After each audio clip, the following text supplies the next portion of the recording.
Hello everyone. आज के time पे हम बहुत सारे ऐसे केसेस देखते हैं जो बेसिकली हमारी इंडियन सोसाइटी से ज़्यादातर रिलेटेड होते हैं। हम एक चीज़ तो फॉलो करते हैं कि अगर हमारे सामने कोई क्राइम निकल के आता है तो हम उस पर एक ही फोकस करते हैं कि किस तरीके से इसको और ज़्यादा किया जाए। लोगों के जो माइंडसेट रहते हैं वो टाइम टू टाइम बदलते रहते हैं कि इसमें और क्या इम्प्रूवमेंट करके हम उस चीज़ को करें।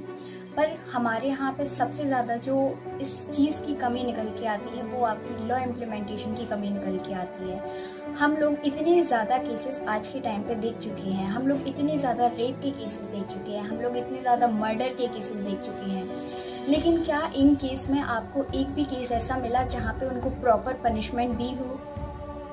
तो इन जो आज के टाइम पे इतने लगातार केस बढ़ते जा रहे हैं उनका एक रीज़न कहीं ना कहीं ये भी निकल के आता है कि हमारा जो लॉ इम्प्लीमेंटेशन है वो सिर्फ पेपर बेस्ड माना गया है।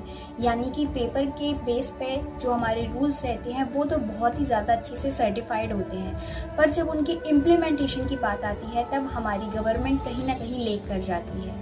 अगर किसी इंडिविजुअल को एक अच्छे तरीके से पनिशमेंट दी जाए उस काम के लिए जो उन्होंने किया है तो उससे एक फियर पैदा किया जा सकता है। इन सेंस के जो आने वाले जो ऐसे इंसिडेंट होते हैं जो लगातार बढ़ते जा रहे हैं उनके नंबर को कम किया जा सकता है इस बेस पे कि हमको भी सेम तरह की पनिशमेंट दी जा सकती है। तो आई होप कि इस तरीके के अगर केसेस को कम करना है तो हमें सबसे ज़्यादा फोकस करना पड़ेगा हमारी लॉ इम्प्लीमेंटेशन पर, क्योंकि जो केसेस हैं वो लगातार बढ़ते ही जा रहे हैं और लोग जितनी ज़्यादा इस चीज़ से अवेयर होंगे उतने ही ज़्यादा उस चीज़ को फॉलो करेंगे। इसलिए सबसे ज़्यादा इम्पॉर्टेंट जो चीज़ है वो हमारा लॉ इम्प्लीमेंटेशन पर है।